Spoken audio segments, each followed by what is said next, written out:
ओह God, ये सुबह सुबह मेरे पेट में दर्द क्यों हो रहा है? शायद खाली पेट हूँ इसलिए गैस बन गई होगी। कोई नहीं, कॉलेज जाने से पहले थोड़ा नाश्ता कर लेती हूँ। माँ नाश्ता रेडी है क्या? हाँ, आ बैठ। टीना जल्दी से नाश्ता करने बैठ जाती है, लेकिन उससे ज्यादा कुछ खाया नहीं जाता। लेकिन जैसे ही वो कुर्सी से उठती है तो उस कुर्सी पर लाल धब्बे लगे होते हैं। ओह नो, शायद इसी का दर्द मुझे तब से हो रहा था। अब हो गई कॉलेज की छुट्टी। कोई जरूरत नहीं है छुट्टी करने की, हर महीने तेरे ड्रामे शुरू हो जाते हैं। अरे तू इस दुनिया की पहली लड़की नहीं है जिसे महीना आता है, सब लड़कियों को आता है।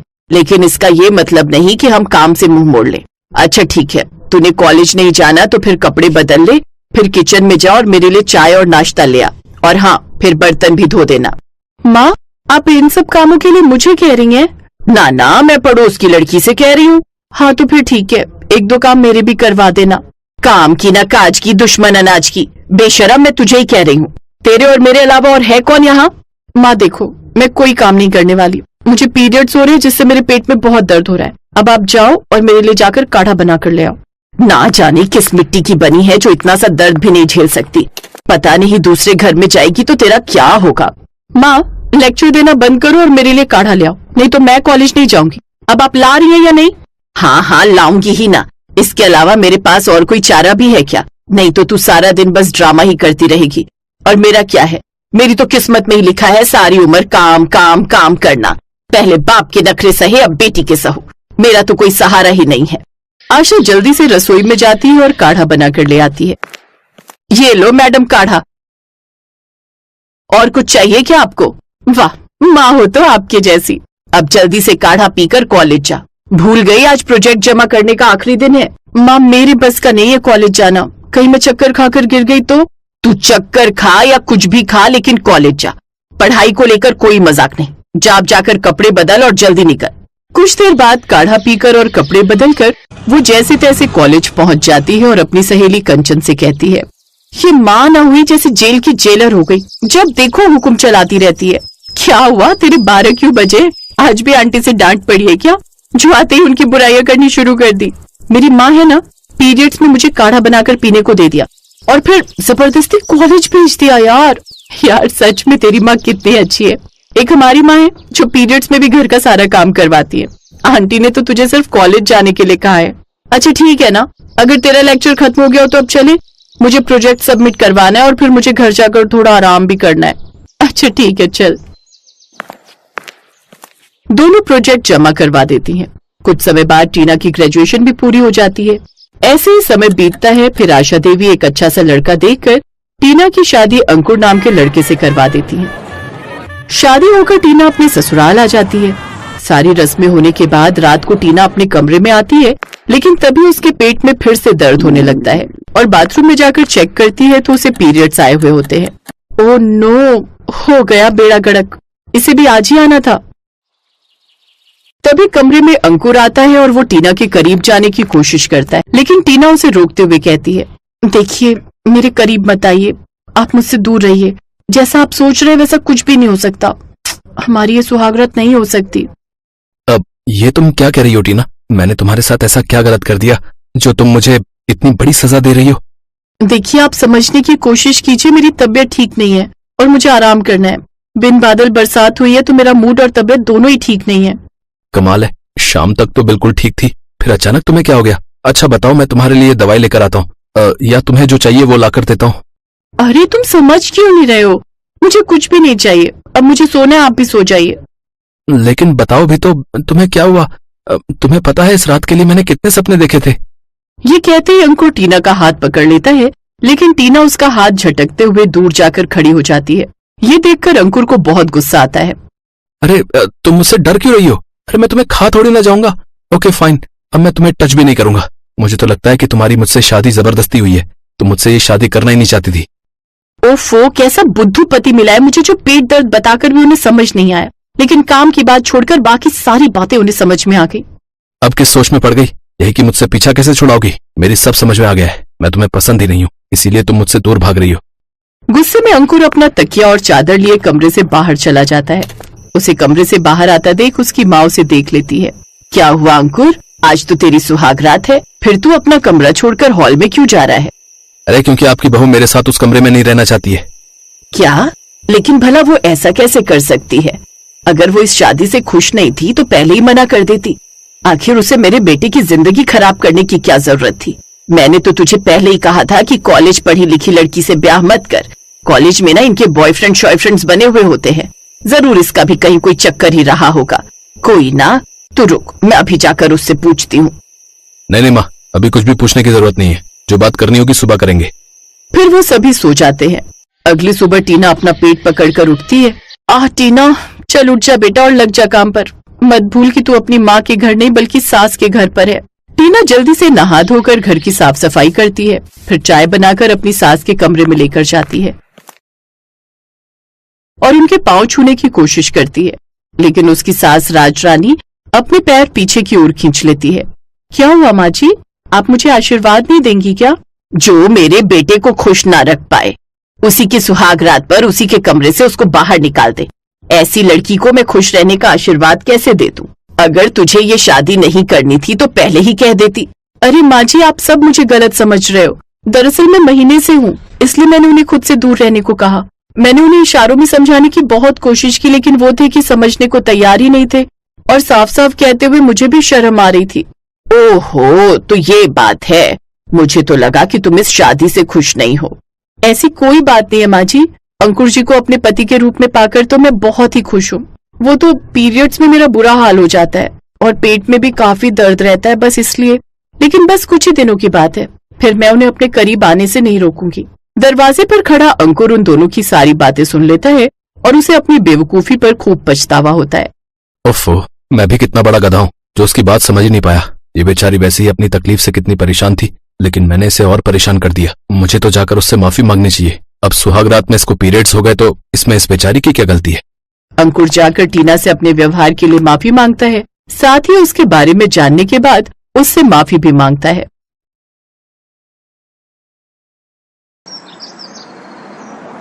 सपना का कॉलेज में पहला दिन था।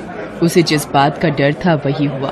पूरा क्लासरूम सपना पर हंस रहा था। अरे सपना, जल्दी से वॉशरूम में जा, नहीं तो तू तो गई। अरे मैडम, ये क्लासरूम है, लड़के भी होते हैं, थोड़ा तो ध्यान रखना चाहिए। पूरी क्लास हंसी के ठहाके लगाने लगती है। तभी एक लड़का 2-3 लड़कों के साथ क्लासरूम में आता है। शर्म आनी चाहिए तुम सबको ऐसा मजाक करते हुए, वो भी एक लड़की के साथ। अरे विनय, ये तो बस एक रैगिंग का पार्ट था, क्यों मजाक किरकिरा कर रहा है? जूनियर डर जाएंगे तेरा गुस्सा देखकर। रैगिंग इस तरह से, वो भी एक लड़की के साथ ऐसा मजाक करके। मुझे एक बार पता चल जाए ये टमाटो केचप किसने इसकी सीट पर गिराई, कॉलेज से बाहर न फेंकवा दिया तो मेरा नाम भी विनय सिंह नहीं। सपना रोती हुई वॉशरूम में अपनी ड्रेस साफ करने चली जाती है। विनय कॉलेज में सीनियर था और साथ ही साथ कॉलेज का प्रेसिडेंट भी था। उसके गुस्से से कॉलेज के सब बच्चे डरते थे। अगले दिन सपना विनय के पास जाती है। थैंक यू, आपने कल मेरी मदद की। इस कॉलेज में आपको कभी भी कोई परेशानी हो तो बेझिझक मुझे बताना। विनय और सपना शिमला में एक ही कॉलेज में पढ़ते थे। विनय सपना से सीनियर था। धीरे धीरे उनमें दोस्ती हो गई और वही दोस्ती प्यार में बदल गई। एक दिन, सपना, कल मेरा कॉलेज में आखिरी दिन है, इसके बाद मैं जयपुर वापस चला जाऊंगा और वहीं बड़े भैया के साथ काम संभालूंगा। मैं तुम्हारे बिना कैसे रहूंगी विनय? सपना, तुम कॉलेज पूरा कर लो, फोन पर हम बात कर लिया करेंगे। उसके बाद मैं घर में शादी के लिए बात कर लूंगा। विनय अपने भैया सूरज के साथ दुकान संभाल लेता है। सपना फाइनल ईयर में थी और कुछ ही हफ्तों में उसका कॉलेज कंप्लीट होने वाला था। एक दिन, सपना जल्दी चल, वो राधिका मैम की तबीयत कुछ ठीक नहीं है, उनके पेट में तेज दर्द उठ रहा है। क्या हुआ मैम, आपकी तबीयत तो ठीक है ना? कुछ नहीं सपना, वो कथक डांस कार्यक्रम के दिन नजदीक आ रहे हैं तो इन फर्स्ट ईयर की लड़कियों को ज्यादा प्रैक्टिस करवानी पड़ती है। वो आज मेरा पीरियड का सेकेंड डे है, इसलिए ज्यादा डांस करने में पेट में दर्द उठ गया। मैम, आप आज छुट्टी लेकर घर पर आराम कर लेते। नहीं सपना, ये इनका कॉलेज का पहला प्रोग्राम है, इसलिए प्रिंसिपल मैम ने छुट्टी लेने से साफ मना कर दिया। कोई बात नहीं मैम, मैं इन्हें आपकी जगह 2-3 दिन प्रैक्टिस करवा दूंगी। आप बस आराम से यहाँ बैठकर बताते रहना। थैंक यू सपना, तुम बहुत अच्छी लड़की हो। सपना दिल की बहुत अच्छी थी। दूसरों की परेशानी को समझना और उनकी सहायता करना उसे अच्छा लगता था। कुछ दिनों बाद सपना का कॉलेज खत्म हो जाता है। वो अपने घर आ जाती है। लक्ष्मी, मैं सोच रहा हूँ कि सपना की पढ़ाई भी पूरी हो गई है, अब एक अच्छा सा लड़का देखकर इसकी शादी कर देते हैं। कह तो तुम ठीक रहे हो, कोई अच्छा लड़का देखना शुरू करो फिर। सपना अपने माता पिता की बातें सुन लेती है। वो विनय को फोन पर सारी बात बताती है। विनय अपने माता पिता और भैया भाभी से इस बारे में बात करता है। सबकी रजामंदी से विनय और सपना की शादी हो जाती है। शादी के 2-3 दिन बाद, अरे विनय तो दुकान चले गए, अब किसको बोलूं, मेरे तो पीरियड आ गए, मेरे पास तो सैनिटरी पैड भी नहीं रखे, किससे पूछूं? सुमन भाभी से पूछती हूँ। सुमन भाभी, मेरे ना पीरियड आ गए हैं और मेरे पास सैनिटरी पैड नहीं है, आपके पास है क्या? नहीं सपना, शादी से पहले तो मेरी मम्मी ला देती थी तो मैं वही लगाती थी, पर यहाँ तो थोड़ी शर्म के कारण कपड़े का इस्तेमाल ही कर लेती हूँ। हमेशा पैड लाने के लिए बाजार भी तो नहीं जा सकती। पर भाभी, सैनिटरी पैड तो हमारी जरूरतों का हिस्सा है। तुम धीरे धीरे इस घर में रहोगी तो तुम्हें सब समझ आ जाएगा। कोई नहीं, मैं देखती हूँ भाभी। मैं एक काम करती हूँ, यहीं पास में किसी केमिस्ट शॉप से खरीद कर ले आती हूँ। सपना अपनी सास सुशीला के पास जाती है। माँ जी, यहाँ पास में कोई मेडिकल शॉप है क्या? मुझे अपने लिए सैनिटरी पैड खरीदने हैं। वो क्या होता है, कोई जरूरी चीज है तो मैं विनय के बापू को बोल देती हूँ, वो ले आएंगे। तुम क्यों जाओगी? नई बहू हो, लोग क्या कहेंगे? डोली आई नहीं कि बहू को अकेले बाजार भेज दिया। माँ जी, मेरे पीरियड आ गए और मुझे पैड की जरूरत है। क्या माहवारी शुरू हो गई है? पहले बताना था ना। अब इसके नियम कायदे भी हमारे घर के तुम्हें सीखने होंगे। और ये पैड वगैरह अंग्रेजी चोचले हैं। हमने तो अपनी पूरी उम्र उन दिनों में कपड़ा लगाकर ही गुजार दी। मैं पुरानी चादर देती हूँ, उसमें से टुकड़ा फाड़ लेना। सपना कमरे में आकर विनय को फोन करती है। विनय, मेरी पीरियड्स की डेट आ गई है, मेरे पास पैड नहीं है। आप शाम को किसी मेडिकल शॉप से 2 पैकेट लेते आना प्लीज। ठीक है सपना, मैं लेता आऊंगा। पेट में दर्द है, मजबूरी में तब तक कपड़ा ही लगा लेती हूँ। एक कप चाय बना लूं? हे राम, पूरी रसोई अपवित्र कर दी। बहू, तुम्हारा इन दिनों में रसोई में आना बंद है। तुमने अपनी माँ के घर में ये सब नहीं सीखा क्या? माहवारी के दिनों में तुम रसोई के काम, मंदिर में पूजा आदि कोई काम नहीं कर सकती। आई समझ में? पर माँ जी, मेरे मायके में मैंने कभी ये सब नहीं देखा या सुना। अब तुम अपनी ससुराल में हो बहू, तो अब से तुम्हें यहाँ के कायदे कानून ही मानने होंगे। चाहे तुम्हें सुमन बहू दे देगी। सुमन, जैसे तुम्हारे अलग बर्तन बने हुए हैं, वैसे ही सपना की थाली और कटोरी गिलास इन दिनों के लिए अलग कर दो। सपना अपने कमरे में आ जाती है। वो ये सब देखकर बहुत दुखी होती है कि आज भी लोग इतने रूढ़िवादी कैसे हो सकते हैं। शाम को विनय सपना के लिए सैनिटरी पैड ले आता है। वो उसे दिन की बात बताती है। सपना, मैं जानता हूं कि माँ पुराने ख्यालों की है, इसलिए उन्हें थोड़ा वक्त दो। और मुझे पता है तुम अपने प्यार और विश्वास से एक दिन उनका दिल जीत लोगी। सुमन बहू, सपना बहू, दोनों इधर आओ। कल करीबी रिश्तेदार की शादी है, कार्ड आया हुआ है, हमें जाना है। सब लोग शादी में जाने की तैयारी करते हैं। सपना, क्या मैं अंदर आ सकती हूँ? जी भाभी, मैं बस तैयार हो रही थी। आप तैयार नहीं हुई? क्या हुआ? सपना, वो मैं पूछ रही थी, क्या एक सैनिटरी पैड मिल जाएगा? वो साड़ी हल्के रंग की है तो कपड़े में दिक्कत होगी, दाग ना लग जाए। जी भाभी, मेरी भी आज डेट हो गई, पहला दिन है मेरा भी। ये लो, आप ये 2 पैड लगा लो, फिर कोई दिक्कत नहीं होगी। सब लोग शादी में जाते हैं। अगले दिन सुबह, अरे मेरी मैया, बिल्कुल नहीं रुक रहा दर्द, बार बार बाथरूम भाग रही हूँ, कुछ करो, उल्टी दस्त ना रुक रहे मेरे तो। माँ, विनय डॉक्टर को लेने गया है, बस आता ही होगा। सुशीला, कितनी बार मना किया है तुम्हें, अब उम्र हो गई है, शादियों का खाना नहीं पचता हम बूढ़ों को। फिर भी तुमने रबड़ी जलेबी खा ली, अब परेशान हो रही हो। डॉक्टर, माँ को जरा देखिए क्या हो गया है। इन्हें किसी खाने की चीज से फूड पॉइजन हो गया है। ठीक होने में 3 से 4 दिन लगेंगे। मैं कुछ दवाइयां और पीने की टॉनिक दे रहा हूं, आराम आ जाएगा। बाकी पानी उबाल कर देना है। इन्हें पतली खिचड़ी, दलिया, सूप वगैरह ही सिर्फ खिलाना है। खान पान का बहुत ध्यान रखना है। आइए डॉक्टर, मैं आपको छोड़ देता हूं। माँ जी, मैं और सपना दोनों महीने से हैं, रसोई में कैसे जाएं? नहीं सुमन बहू, तुम दोनों बिल्कुल रसोई में नहीं जाओगी, ये पाप है। अब सूरज और विनय रसोई में चले तो गए, पर दोनों को क्या समझ रसोई में क्या करे। सपना ये सब देखकर गुस्से में थी। कहीं पानी उबाला तो गिर गया, कहीं दाल कच्ची रही। चावल और दाल का अंदाजा नहीं। घर के लोग तो बाहर से खाना मंगवा सकते थे, पर सुशीला के लिए तो बाहर का खाना जहर था। सुशीला को दवाई देने का वक्त हो रहा था। वो खाली पेट दवाई कैसे लेती? हार कर सपना का गुस्सा और बढ़ गया। वो रसोई में गई। प्लीज आप दोनों थोड़ी देर के लिए रसोई से बाहर चले जाएं। अरे मुझे ऐसे ही दवाई दे दो, मुझे खिचड़ी वगैरह मत दो, मेरे पेट में दर्द बढ़ रहा है। सुशीला को फिर एक उल्टी आती है। सुमन उसके पास जाती है। उधर क्या हाल कर दिया रसोई का। पहले पानी उबाल लेती हूँ, ठंडा हो जाएगा, फिर एक तरफ खिचड़ी रख दूंगी।